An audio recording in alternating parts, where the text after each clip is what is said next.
हाँ तो प्यारे विद्यार्थियों, नमस्कार। स्वागत है आप सभी का राजस्थान जीके की इस बेहद ही ज़्यादा महत्वपूर्ण क्लास में। और आज की क्लास का अपना पहला प्रश्न अपन से पूछा है कि गणेश्वर पुरातात्विक स्थल किस नदी के किनारे स्थित है। बताइए, चंबल, घग्गर, कांतली या फिर बनास।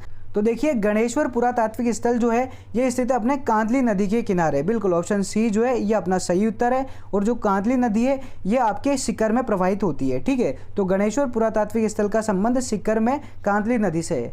अच्छे से लेकर याद रखना है। अगला प्रश्न आपसे पूछा है कि किस गुर्जर प्रतिहार शासक से जालोर का प्रतिहार वंश प्रारंभ होता है। बताइए, कक्कुक से, रज्जिल से, नागभट्ट प्रथम से या फिर वत्सराज से। तो देखिए, जालोर का जो प्रतिहार वंश प्रारंभ होता है ना, वो प्रारंभ होता है नागभट्ट प्रथम से। बिल्कुल, ऑप्शन सी जो है ये अपना सही उत्तर होगा। ठीक है, अगला प्रश्न अपन से पूछा है कि महाराणा भीम सिंह ने अंग्रेजों के साथ संधि कब की थी। बताओ, 10 जनवरी 1818 को, 10 जनवरी 1817 को, 13 जनवरी 1818 को या फिर 6 जनवरी 1818 को।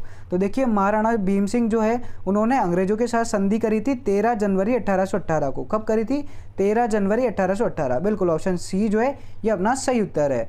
अगला प्रश्न अपन से पूछा है कि चित्तौड़ के तीसरे शाखे में महिलाओं ने किसके नेतृत्व में जोहर किया। बताइए, पद्मिनी के नेतृत्व में, कर्मावती के, फूल कंवर, यहाँ पर फूल कंवर है भाई, फूल कंवर के नेतृत्व में या फिर रंगा देवी के नेतृत्व में। तो देखिए, चित्तौड़ के तीसरे शाखे के समय महिलाओं ने जिसके नेतृत्व में जोहर किया ना, उनका नाम है फूल कंवर। बिल्कुल, फूल कंवर जो कि फत्ता सिसोदिया की पत्नी थी, उनके नेतृत्व में जोहर हुआ था। ठीक है, तो ऑप्शन सी अपने इस प्रश्न का सही उत्तर है। अगला प्रश्न अपन से पूछा है कि जोधपुर के किस शासक के साथ महाराणा भीम सिंह की पुत्री कृष्णा कुमारी की सगाई हुई थी। बताइए, कौन थे वो? भीम सिंह, मान सिंह, तख्त सिंह या फिर विजय सिंह। तो देखिए, जोधपुर का शासक जिसके साथ महाराणा भीम सिंह की पुत्री की कृष्णा कुमारी की सगाई हुई थी वो भी भीम सिंह ही थे। कौन थे? भीम सिंह। बिल्कुल, ऑप्शन ए जो है ये अपने इस प्रश्न का सही उत्तर है। अगला प्रश्न अपन से पूछा है कि अल्बर्ट हॉल संग्रहालय की स्थापना किसके द्वारा की गई। बताइए, सवाई मानसिंह द्वितीय, सवाई माधो सिंह द्वितीय, सवाई राम सिंह द्वितीय या फिर सवाई जगत सिंह। तो देखिए, अल्बर्ट हॉल संग्रहालय की स्थापना करी थी आपके सवाई राम सिंह द्वितीय ने। बिल्कुल, ऑप्शन सी जो है ये अपना सही उत्तर है। ठीक है, नेक्स्ट क्वेश्चन आपसे पूछा है कि नसीराबाद में 1857 की क्रांति का नेतृत्व किसने किया था। बताओ, बख्तावर सिंह ने, ठाकुर कुशाल सिंह ने, मेहराब खां ने या फिर ठाकुर शिव सिंह ने। तो देखिए, नसीराबाद में 1857 की क्रांति का नेतृत्व किया था आपके बख्तावर सिंह ने। किसने किया था? बख्तावर सिंह। बिल्कुल, ऑप्शन ए जो है ये अपने इस प्रश्न का सही उत्तर है। अगला प्रश्न अपन से पूछा है किस शासक ने अकबर के नागौर दरबार में मुगल अधीनता स्वीकार की। बताइए, राव राय सिंह ने, राव सूर सिंह ने, राव कल्याणमल ने या फिर राव लूणकर ने। तो देखिए, बीकानेर का वो शासक जिसने नागौर दरबार में मुगलों की अधीनता स्वीकार करी थी वो था आपके राव कल्याणमल। बिल्कुल, राव कल्याणमल ने अपने 2 पुत्रों के साथ अधीनता स्वीकार करी थी। एक थे राव राय सिंह और दूसरे थे पृथ्वीराज राठौड़। ठीक है, तो ऑप्शन सी जो है ये अपने इस प्रश्न का सही उत्तर है। अगला प्रश्न अपन से पूछा है कि मानगढ़ हत्याकांड के पश्चात गोविंद गिरी को गिरफ्तार करके कहाँ भेजा गया। बताइए, नीमच में, वृद्धा में, नसीराबाद या फिर अहमदाबाद। तो देखिए, मानगढ़ हत्याकांड जो कि आपके 17 नवंबर 1913 में हुआ था, उसके पश्चात गोविंद गिरी को गिरफ्तार करके अहमदाबाद भेज दिया गया था। कहाँ भेजा था? अहमदाबाद। बिल्कुल, ऑप्शन डी जो है यह आपके इस प्रश्न का सही उत्तर है। अगला प्रश्न आपसे पूछा है कि देसी रियासतों के मसले को हल करने के लिए रियासती विभाग की स्थापना कब व किसके नेतृत्व में की गई थी। बताइए, 5 जुलाई 1947 को सरदार वल्लभ भाई पटेल के नेतृत्व में, 19 जून 1946 को पंडित जवाहरलाल नेहरू के नेतृत्व में, 17 मार्च 1948 को लाल बहादुर शास्त्री के नेतृत्व में या फिर 19 जून 1949 को महात्मा गांधी के नेतृत्व में। तो देखिए, देशी रियासतों के मसले को हल करने के लिए जो रियासती विभाग बनाया गया था उसकी स्थापना की गई थी 5 जुलाई 1947 को सरदार वल्लभ भाई पटेल के नेतृत्व में। बिल्कुल, ऑप्शन ए जो है ये अपने इस प्रश्न का सही उत्तर है। ठीक है, अगला प्रश्न आपसे पूछा है कि मनुस्मृति व कौटिल्य ने किस दुर्ग को सर्वश्रेष्ठ दुर्ग बताया है। बताइए, जल दुर्ग को, गिरि दुर्ग को, सैन्य दुर्ग को या फिर सहाय दुर्ग को। तो देखिए, मनुस्मृति और कौटिल्य ने इन दोनों ने जिस दुर्ग को सर्वश्रेष्ठ दुर्ग बताया ना वो है गिरि दुर्ग। कौन सा दुर्ग? गिरि दुर्ग। बिल्कुल, जो पहाड़ियों पर दुर्ग बने होते हैं वो सर्वश्रेष्ठ होते हैं, इन्होंने ऐसा बताया है। ठीक है, तो ऑप्शन बी जो है ये अपना सही उत्तर है। अगला प्रश्न अपन से पूछा है कि गोगा जी के थान किस वृक्ष के नीचे होते हैं? बताइए, नीम के वृक्ष के नीचे, खेजड़ी के नीचे, पीपल के नीचे या बरगद के नीचे? तो देखिए, गोगा जी के जो थान होते हैं ना वो खेजड़ी वृक्ष के नीचे होते हैं। कहाँ पर होते हैं? खेजड़ी वृक्ष के नीचे। बिल्कुल, ऑप्शन बी जो है ये अपना सही उत्तर है। और गोगा जी के लिए एक कहावत भी फेमस है कि गांव गांव खेजड़ी और गांव गांव गोगो। बिल्कुल, आपको ये याद रखना है। तो ऑप्शन बी फिलहाल अपने इस प्रश्न का सही उत्तर है। अगला प्रश्न आपसे पूछा है कि दादू पंथ के सत्संग स्थल कहलाते हैं? बताइए, दादू पंथ में सत्संग स्थल को क्या कहते हैं? अलग दरीबा, खालसा, उत्तरादे स्तनधारी या फिर प्रवचन? तो देखिए, सत्संग स्थल जो होता है ना वो दादू पंथ में कहलाता है अलग दरीबा। क्या कहलाता है? अलग दरीबा। बिल्कुल, ऑप्शन ए जो है ये अपने इस प्रश्न का सही उत्तर है। अगला प्रश्न अपन से पूछा है कि तारकिन का उर्स किस पीर की दरगाह पर आयोजित होता है? बताइए, संत हमीमुद्दीन नागौरी, ख्वाजा मोइनुद्दीन चिश्ती, पीर दुल्ले शाह या फिर उपरोक्त में से कोई नहीं? तो देखिए, तारकिन का उर्स लगता है अपने संत हमीमुद्दीन नागौरी की दरगाह पर। बिल्कुल, ऑप्शन ए जो है ये अपना सही उत्तर हो जाएगा। ठीक है, अगला प्रश्न अपन से पूछा है कि तालबंदी गायकी राजस्थान के किस क्षेत्र की लोक गायन परंपरा है? बताइए, कौन से क्षेत्र की लोक गायन परंपरा है? उत्तरी क्षेत्र की, पूर्वी क्षेत्र की, पश्चिमी क्षेत्र की या फिर दक्षिणी क्षेत्र की? तो जो तालबंदी गायकी है ना ये राजस्थान में पूर्वी क्षेत्र की लोक गायन परंपरा है। ठीक है, ऑप्शन बी जो है ये अपना सही उत्तर होगा। ठीक, अगला प्रश्न अपन से पूछा है कि राजस्थान की वेशभूषा में निम्नलिखित में से कौन सी ओढ़नी विवाहित महिलाओं द्वारा नहीं ओढ़ी जाती है? देखो, यहाँ पर नेगेटिव प्रश्न पूछा है कि जो ओढ़नी नहीं ओढ़ी जाती है वो बताइए, यानी कि इनमें से 3 ओढ़नियाँ ओढ़ी जाती है, एक नहीं ओढ़ी जाती है, वो आपको बताना है। ताराबाद की ओढ़नी, कटकी बात की ओढ़नी, केरी बात की ओढ़नी या फिर उपयुक्त में से कोई नहीं? तो देखिए, जो ओढ़नी विवाहित महिलाओं द्वारा नहीं ओढ़ी जाती है ना वो है आपकी कटकी बात की ओढ़नी। बिल्कुल, ऑप्शन बी जो है ये अपना सही उत्तर हो जाएगा। जो कटकी बात की ओढ़नी है ये अविवाहित युवतियों द्वारा ओढ़ी जाती है। ठीक है, अगला प्रश्न आपसे पूछा है कि सुपार्श्वनाथ चरित्रम नामक ग्रंथ किस मेवाड़ के शासक के शासनकाल में चित्रित हुआ? बताइए, स्वरूप सिंह के समय, राणा कुंभा के समय, अजीत सिंह के समय या राणा मुक्कल के समय?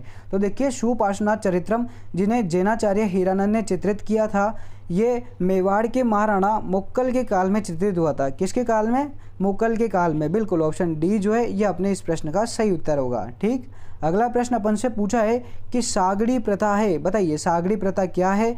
बंधुआ मजदूर प्रथा, मृत्युभोज की प्रथा या फिर वधु पक्ष को वर पक्ष की ओर से मूल्य देने की प्रथा या पुत्री के विवाह पर रुपये लिए जाने की प्रथा? तो देखिए, सागड़ी प्रथा जो है ना वो है बंधुआ मजदूर प्रथा। बिल्कुल, बंधुआ मजदूर प्रथा को ही सागड़ी प्रथा कहते हैं। ठीक है, ऑप्शन ए जो है ये अपने इस प्रश्न का सही उत्तर हो गया। अगला प्रश्न अपन से पूछा है कि गरासिया जनजाति का नृत्य जिसमें महिलाएं रिश्ते की बात करते हुए नृत्य करती है, बताइए वो कौन सा है? गरबा नृत्य, रायण नृत्य, वालर नृत्य या फिर लूर नृत्य? तो देखिए, जिसमें महिलाएं रिश्ते की बात करते हुए नृत्य करती है ना वो नृत्य आपका लूर नृत्य। कौन सा नृत्य है? लूर नृत्य। बिल्कुल, ऑप्शन डी जो है ये अपना सही उत्तर है। अगला प्रश्न अपन से पूछा है कि राजस्थान में वर्ष 2011 की जनगणना के अनुसार सर्वाधिक लिंगानुपात किस जिले में है? बताइए, डूंगरपुर का, भीलवाड़ा का, उदयपुर का या फिर करौली का? तो देखिए, 2011 की जनगणना के अनुसार सर्वाधिक लिंगानुपात वाला जिला है अपना डूंगरपुर। कौन सा है? डूंगरपुर। बिल्कुल, यहाँ का जो लिंगानुपात है वो है 994। कितना है? 994। बिल्कुल, ऑप्शन ए जो है ये अपने इस प्रश्न का सही उत्तर हो जाएगा। अगला प्रश्न अपन से पूछा है कि सेम की समस्या से प्रभावित क्षेत्र है, बताइए वो कौन सा क्षेत्र है राजस्थान में जो सेम की समस्या से प्रभावित है? उत्तरी क्षेत्र, पूर्वी क्षेत्र, दक्षिणी क्षेत्र या फिर दक्षिण पूर्वी क्षेत्र? तो सेम की समस्या से प्रभावित जो क्षेत्र है ना वो है उत्तरी क्षेत्र। बिल्कुल, जो श्रीगंगानगर और हनुमानगढ़ जिला है इन दोनों जिलों में ही सेम की समस्या से काफ़ी ज़्यादा समस्या उत्पन्न होती है। ठीक है, ऑप्शन ए जो है यह आपके इस प्रश्न का सही उत्तर है। अगला प्रश्न आपसे पूछा है कि राष्ट्रीय पर्यटन दिवस कब मनाया जाता है? बताइए, 25 जनवरी, 25 फरवरी, 25 मार्च या फिर 25 अप्रैल? तो राष्ट्रीय पर्यटन दिवस मनाया जाता है 25 जनवरी को। कब मनाया जाता है? 25 जनवरी। बिल्कुल, ऑप्शन ए जो है यह आपके इस प्रश्न का सही उत्तर है। अगला प्रश्न अपन से पूछा है कि जलोढ़ मृदा का संबंध है, बताइए जलोढ़ मृदा का संबंध कौन से जिले से है? बाड़मेर से, उदयपुर से, कोटा से या फिर श्रीगंगानगर से? तो जलोढ़ मृदा का संबंध है दोस्तों कोटा से। कहाँ से? कोटा। बिल्कुल, ऑप्शन सी जो है ये अपने इस प्रश्न का सही उत्तर है। अगला प्रश्न आपसे पूछा है कि जून माह में राजस्थान के उत्तर पश्चिमी भाग में न्यून वायुदाब रहता है, इसका कारण क्या है बताइए। राजस्थान से कर्क रेखा गुजरने के कारण, वायुदाब पेटियों के खिसकने के कारण, कम तापमान के कारण, या फिर सूर्य ताप की अधिक प्राप्ति और समुद्र तट से दूरी के कारण। तो देखिए जून माह में राजस्थान के जो उत्तरी पश्चिमी भाग में न्यून वायुदाब बनता है ना, उसका कारण है सूर्य ताप की अधिकता और समुद्र तट से दूरी। बिल्कुल ऑप्शन डी जो है ये अपने इस प्रश्न का सही उत्तर है। ठीक है, क्योंकि जो वायुदाब होता है ना उसका विपरीत क्रम चलता है। जहाँ पर तापमान अधिक होगा वहाँ पर वायुदाब न्यून होगा, और जहाँ पर तापमान कम होगा वहाँ पर वायुदाब उच्च होगा। ठीक है, अच्छे से लेकर याद रखना है। अगला प्रश्न आपसे पूछा है कि मांडलिया पहना जाता है, बताइए मांडलिया आभूषण कौन और कहाँ पहनता है। पुरुषों द्वारा मस्तक पर, महिलाओं द्वारा गले में, महिलाओं द्वारा ललाट पर, या फिर पुरुषों द्वारा कलाई पर। तो देखिए जो मांडलिया पहना जाता है ना वो पहना जाता है महिलाओं द्वारा गले में। बिल्कुल जो मांडलिया आभूषण है वो महिलाओं का है। ठीक है, ऑप्शन बी जो है ये अपना सही उत्तर है। अगला प्रश्न अपन से पूछा है कि गोवंश की दृष्टि से देश में राजस्थान का कौन सा स्थान है, दूसरा, तीसरा, छठा या फिर चौथा।